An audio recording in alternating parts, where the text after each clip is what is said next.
Vítejte u 19. epizody pořadu o wrestlingu s wrestlerem na kanálu Wrestling Czech. Já jsem váš host, jediný český profesionální wrestler, Roman Škréta. A je to tu. Právě sledujete poslední epizodu pořadu o wrestlingu s wrestlerem, která byla natáčena v Anglii. Ještě se uvidí, jestli to nebude poslední epizoda vůbec, ale momentálně plánuju provést nějaké změny a s pořadem pokračovat. Co vás v dnešní epizodě čeká? No, shrneme si, co jste se ode mě zatím měli šanci dozvědět ohledně tréninku a průlomu na scéně českého profesionálního wrestlingu. Ukážeme si návod, jak postavit vlastní gimmick pro ty z vás, kteří stále ještě neví, jak na to. Podíváme se na pár exkluzivních záběrů z dávné minulosti, kdy jsem nebyl nic než fanoušek, který se zkoušel doma rvát. Nahlédneme do zákulisí této show. Budete mít šanci prohlédnout si pokoj, kde téměř rok přežíval a trénoval jediný český profesionální wrestler. No a nakonec, ale ne jako poslední, se dozvíte snad co nejvíce detailně, co se vlastně teď bude dít. Ještě než začneme, chtěl bych vyhlásit fanouška týdne. Fanouškem týdne je každý, kdo teď sleduje tenhle pořad. Ať jste z Prahy, nebo z Brna, z Liberce, nebo z jiné části Čech, nebo dokonce ze Slovenska. Cením si vaší podpory. Už jenom to, že se teď díváte, je pro mě účel splněn. Když jsem dostal nápad začít se show na YouTube, seděl jsem v práci a koukal jsem na bídný stav skupiny na Facebooku. Zhruba 50 členů nemělo nejmenší ponětí o tom, co se chystá a jak se to chystá. Právě propukla hádka o tom, zda to všechno nejsou jenom keci a já jsem skoro nevěděl, co dělat.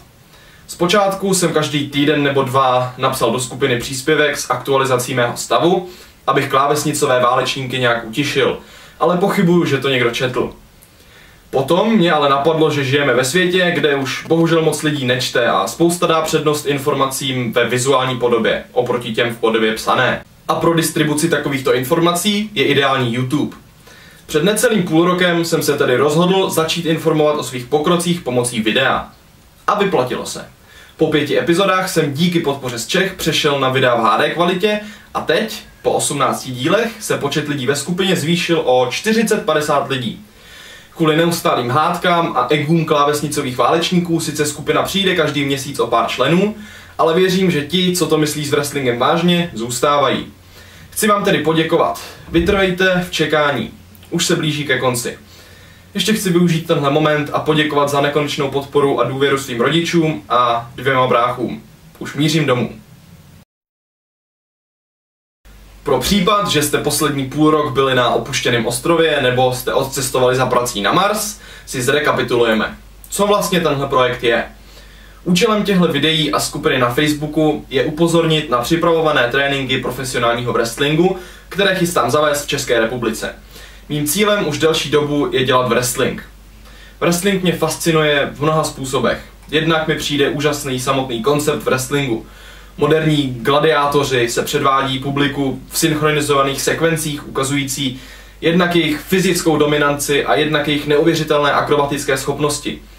Publikum hraje ve wrestlingu roli stejně velkou jako wrestleři samotní a proto je třeba dát lidem to, co chtějí. Na wrestling má spousta lidí odlišné názory, ale většina se shodne na tom, že je to skvělá forma zábavy. A bavit lidi mě baví. Proto jsem se asi před 4 lety rozhodl, že ať se stane co chce, budu profesionálním wrestlerem. Mise splněna.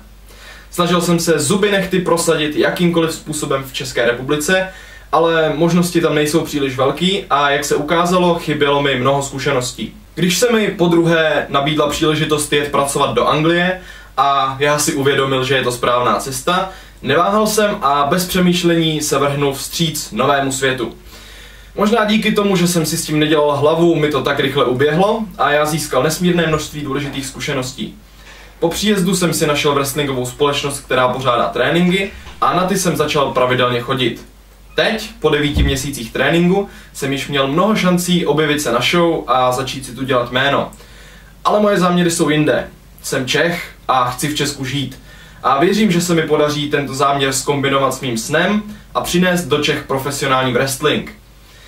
Stal jsem se schránkou pro informace. Po 9 měsíců jsem ignoroval samotu, psychickou a fyzickou bolest a absorboval jsem všechno, co mi říkali trenéři a kolegové.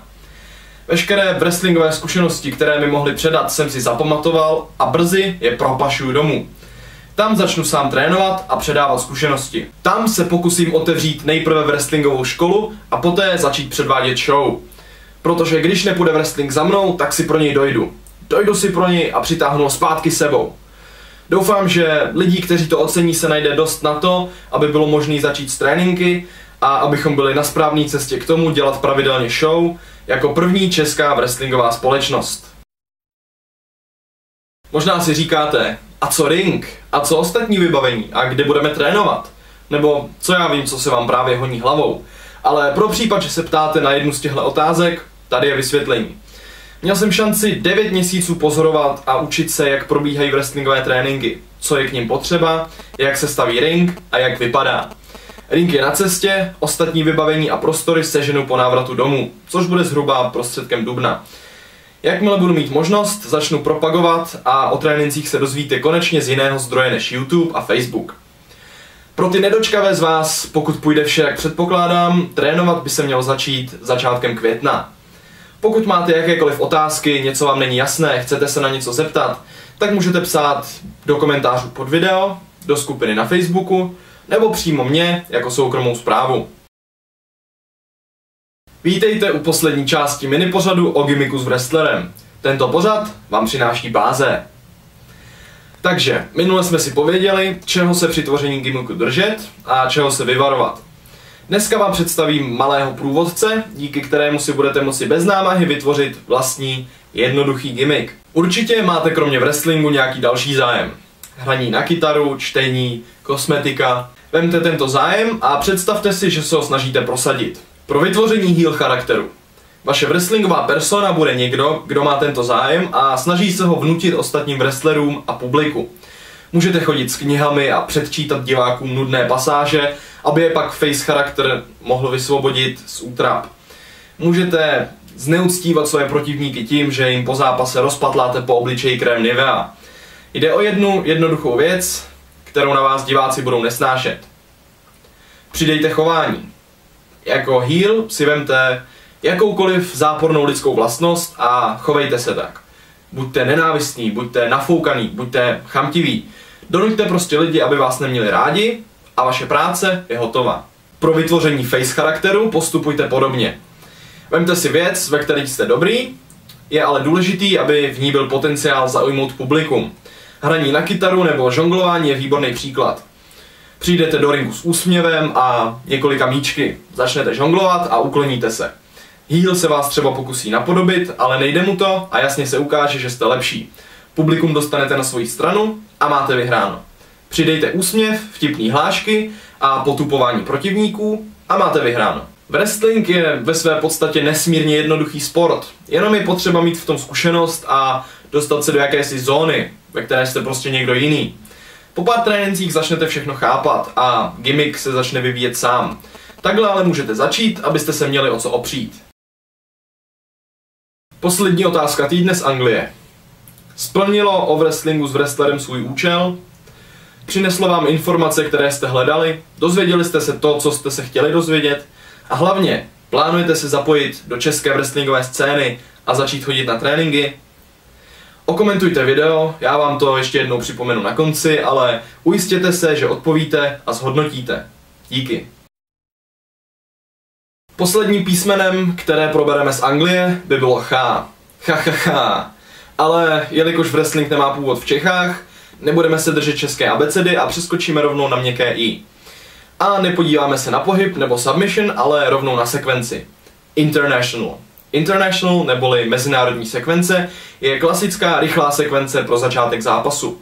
Pohyby v této sekvenci jsou stejné v každé zemi a výhodou je to, že ji mohou praktikovat i odlišně mluvící wrestleři a oba budou vědět, co dělat.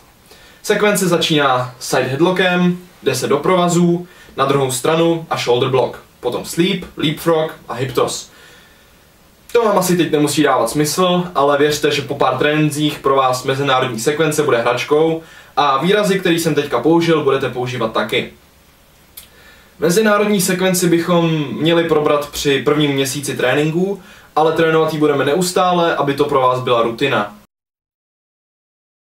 V rámci nostalgie a abych vám ukázal, že se za svou minulost nestydím ani já, vám nyní předvedu, jak jsem se původně pokoušel začít dělat wrestling. Něco je tam dobře a hodně je tam špatně, ale chybama se člověk učí. Hardcore Championship Wrestling byla backyard domácí federace, kde jsme s o dost mladšími kamarády natáčeli několikrát do roka zápasy a pokoušeli se rozjet web, storyline a show. Je to krásný příklad toho, kdy srdce je na správném místě, ale mozek a zkušenosti ne. The Iceman.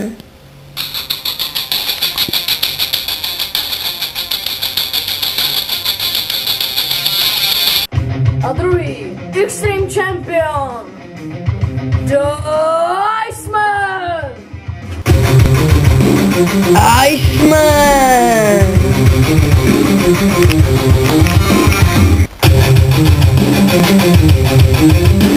Iceman. Přichází The Iceman.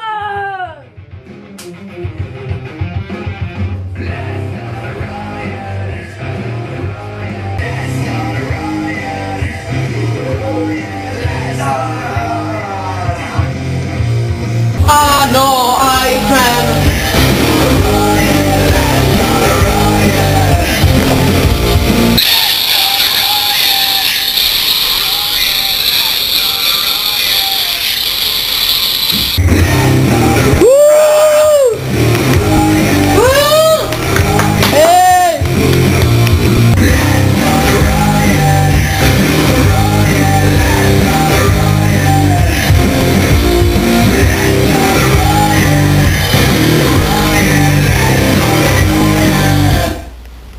No Dragone, přijímám tvoji výzvu na Last Man Standing match. Cože, Last Man Standing match? Dun.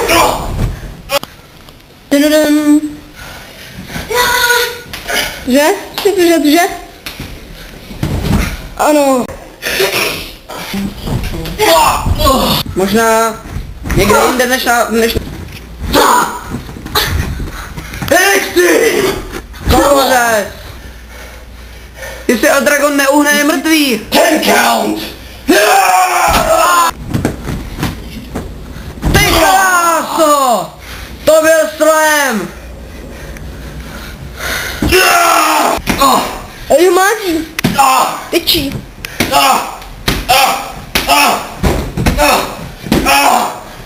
Ono to musí určitě hodně molet. To muselo bolet!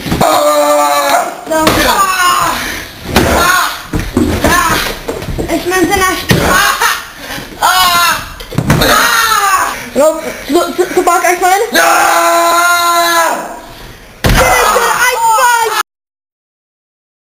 Teď vás provedu mým ukrytem. Tohle je místo, kde jsem strávil téměř rok života bez známých, přátel a bez psa. Pro dlouhodobé ubytování bych ho možná označil až za nevhodné, ale vždycky jsem věděl, že to není na pořád a že tu bude jen chvilku, takže jsem to vydržel. Podívejte se tedy se mnou, kde a jak jsem žil a jak jsem se tu měl. Zdravím vás, vítejte u mě doma. Takže jak si můžete za mnou všimnout, podpis CM Punka samozřejmě, který je součástí stage, na které natáčím o wrestlingu s wrestlerem. Tady je ona stage, stativ, na kterém obvykle stojí kamera, a tady obvykle stojím já.